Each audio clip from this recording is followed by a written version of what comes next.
वक्रतुण्ड महाकाय सूर्यकोटि समप्रभ निर्विघ्नं कुरु मे देव सर्वकार्येषु सर्वदा।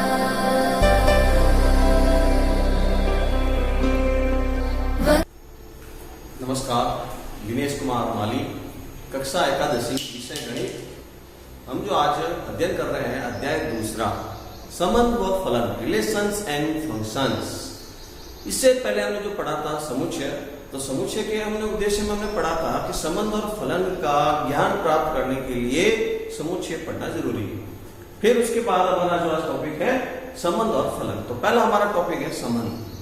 संबंध नाम आते आपके दिमाग में बहुत सारे संबंध दिमाग में आते हैं जो व्यवहारिक सामाजिक हम देखते हैं, माता और पिता, भाई और बहन, पति पत्नी, इस तरह से चाचा चाची, कई संबंध होते हैं। परंतु हम जो पढ़ने वाले हैं गणितीय संबंध, हम जो बात कर रहे हैं गणित से बात कर रहे हैं, विषय हमारा गणित है, तो गणित से संबंधित हम संबंध की बात करेंगे। तो आप ज्यामिति, अंक गणित, हर एक कहीं न कहीं हम संबंध की बात करते हैं।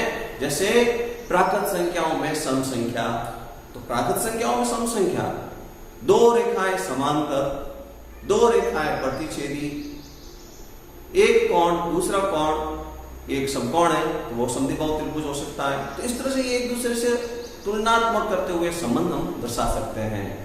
ए समुच्चय बी समुच्चय का उप समुच्चय है, तो ये भी एक तरह का संबंध हुआ। तो हम इसके लिए बारे में विस्तृत जानकारी करेंगे, जो हमारे गणित का बहुत ही अहम भाग है, जो आगे प्रायिकता, ज्यामिति, अंकगणित, उसके अंदर बहुत ही इसकी अहम भूमिका रहती है। तो आइए इसको पढ़ने से पहले हम एक बात करते हैं जो समुच्चय से संबंधित है। समुच्चयों का कार्तीय गुणन क्या होता है, सर्टेसेस ऑफ प्रोडक्ट ऑफ सेट्स क्या है, इसके बारे में तो आइए हम इसका विश्लेषण करेंगे। देखिए हमारे पास में दो समुच्चय हैं, ए जिसके अंदर तीन वस्तुएं हैं, बी, सी और एस। बी, सी, एस कोई तीन वस्तुएं हैं, ब्लाउज, कोट, शर्ट, कुछ भी मान सकते हैं आप। तीसरा, बी समुच्चय के अंदर हमारे पास में दो गेंद हैं, लाल रंग की और नीले रंग की।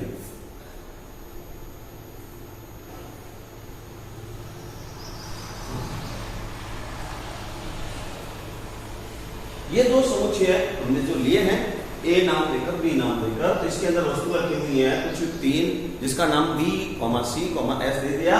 लाल और नीले रंग के हमारे पास में दो गेंद हैं। अब आपको कहा जाए कि दो दो इन दोनों में से एक इसमें से लेकर वस्तु का संग्रह बनाइए। तो किस तरह से आप संग्रह बनाएंगे, तो हम वस्तु के संग्रह के लिए पहला जो संग्रह बनेगा बी, लाल,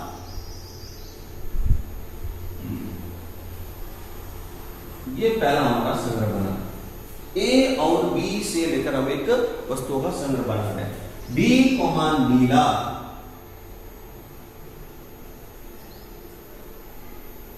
ये दूसरा संग्रह बना। तीसरा और बनाएंगे सी, अब सी वस्तु ले रहे हैं हम, कोट मान सकते हैं, सी, लाल,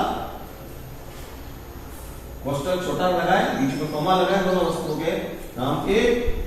फिर वापिस ये संग्रह बन सकता है सी, नीला। अब सी वस्तु की जगह यहां पर एस वस्तु ले लें और वहां से हम संग्रह बनाएंगे।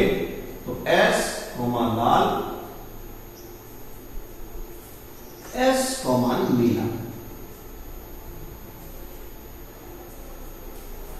तो हमने दो दो वस्तुओं का लेकर जब संग्रह बनाया है, तो ये जो संग्रह बने हैं यही क्रमिक युग्म कहलाता है। क्रमिक युग्म की पहचान छोटा कोष्टक बनाकर करेंगे, ठीक है ना। इसके अंदर कार्तीय गुणन का प्रयोग नहीं, हम उसके संग्रह बना रहे हैं। एक समुच्चय की संबंधित वस्तु यहां से है, तो एक समुच्चय की संबंधित वस्तु यहां से है। तो इस तरह से हमने यहां पर कुल 6 संग्रह बनेंगे, कुल 6 संग्रह बने। यही कार्तीय गुणन की कुल अवयवों की संख्या कहलाएगी। परिभाषा के तहत इसको देखें तो ये इसकी परिभाषा बनेगी कार्तीय गुणन की। तो परिभाषा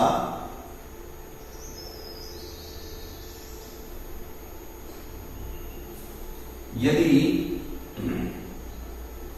A इंटू बी, ए और बी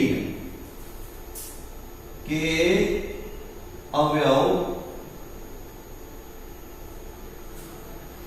मतलब कोष्टक में A, बी यहां लिख लेते हैं, जहां A belongs to capital A. जो पहला क्रमिक युग्म, जहां हर एक जगह हम लिख रहे हैं, तो पहला क्रमिक युग्म संबंधित होगा A से। दूसरा B, वह B belongs to capital B. जो हमने दूसरी वस्तु यहां पर आवरण भी मानी है, A गुणा B के अवयव A स्मॉल b, जहां ये क्रमिक का घातीय गुणन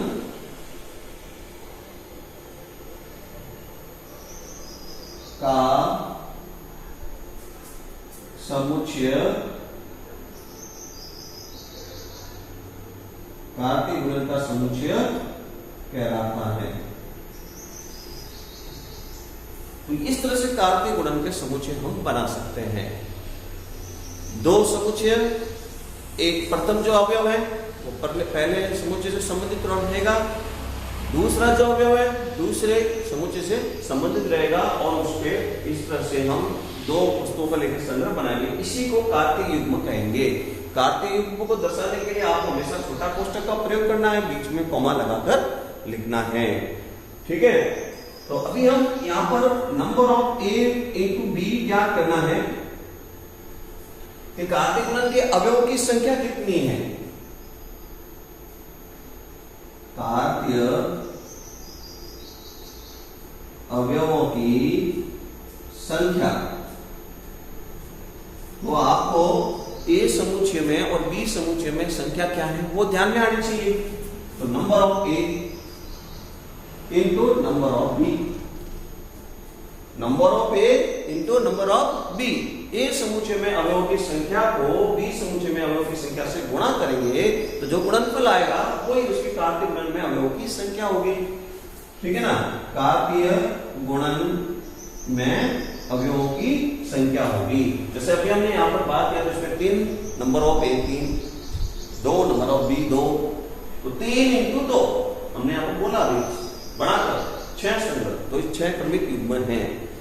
यदि इसमें ए व बी समुच्चय में,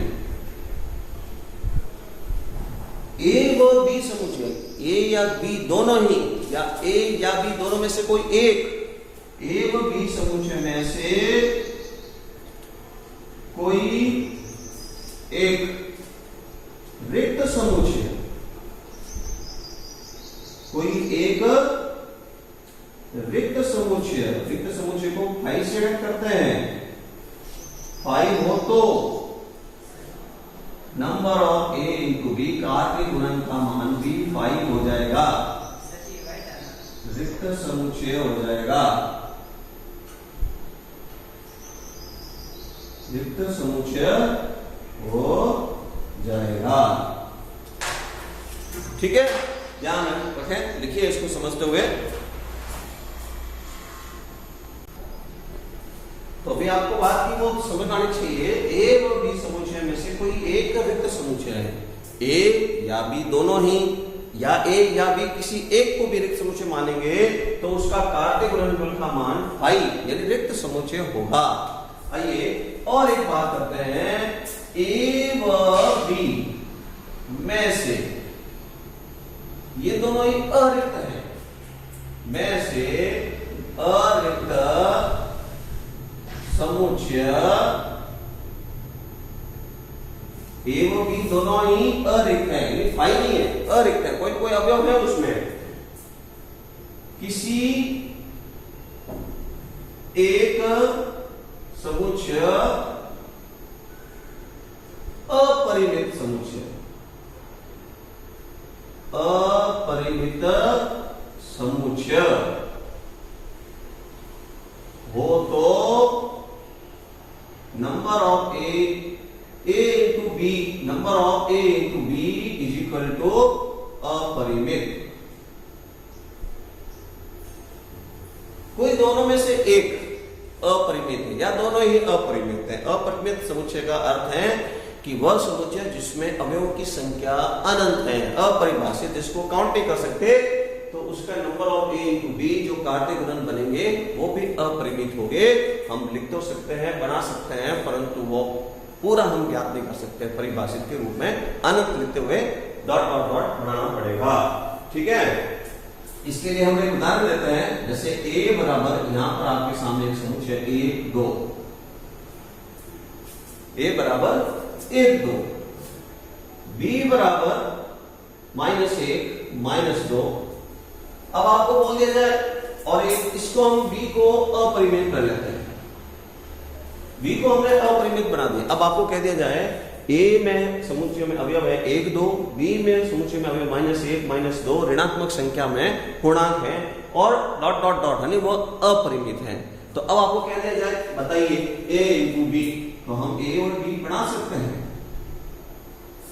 क्रमिक बनाने के लिए मजगा कोष्ठक समुच्चय बना रहे हैं, तो 1 -1 1 -2 2 -1 2 -2 और अंत में जाकर डॉट डॉट डॉट डॉट लिखना पड़ेगा, अपरिमित रूप में इसको लिखना होगा।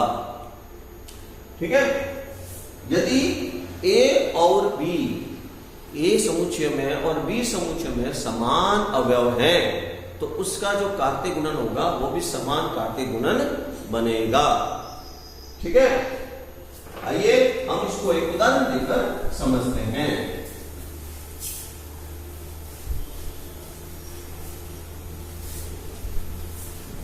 तो हमको एक सामने एक प्रश्न है हमारे, लिखा हुआ है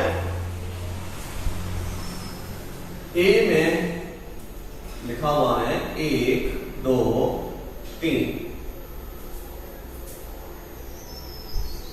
b में लिखा हुआ है a b। तो आपको बोल रहा है कि दो मान ज्ञात करना है, a इंटू बी व b इंटू a ज्ञात कीजिए।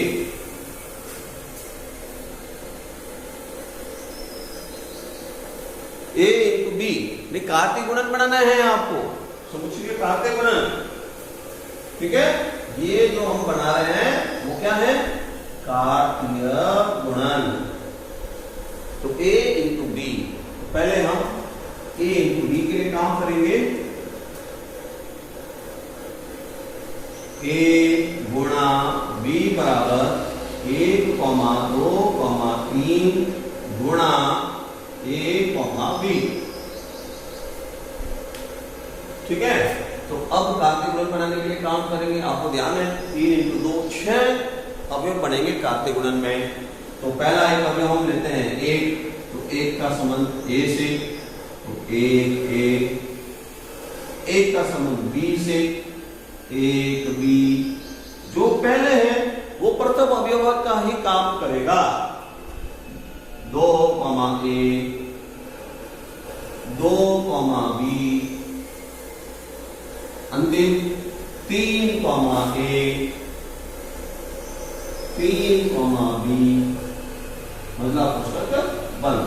1 2 3 4 5 6 कार्तीय गुणन बन चुके हैं। ठीक है, a इंटू बी हमने ज्ञात किया।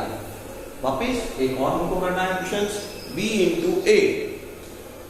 तो कार्तीय गुणन b इंटू a ज्ञात करने के लिए पहले आप b को रखेंगे, a b।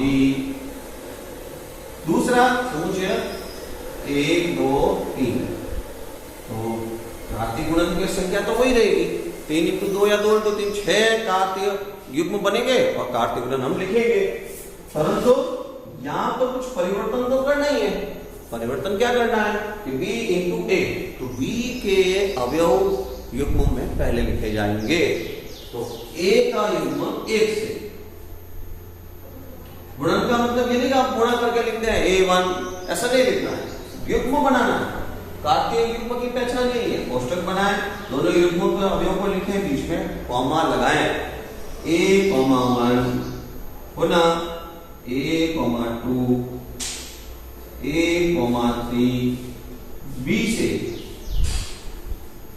B,1 B,2 B,3 इस तरह से हमने यहां पर A इंटू बी का और B इंटू ए का कार्तीय गुणन हमने ज्ञात किया है। ठीक है, समझते हुए लिखिए इसको।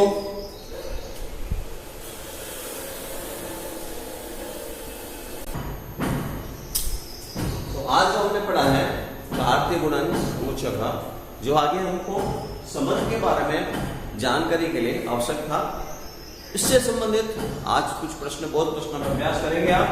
तो 3 प्रश्न हमने दिए हैं। तो पहला तो प्रश्न है, यदि x/3 + 1 y - 2/3 कॉमा बीच में और एक निर्देशांक जैसा लिख दिया, क्रमित युग्म बन गया है, तो इधर का क्रमित युग्म इधर के क्रमित युग्म बीच में बराबर लगा दिया।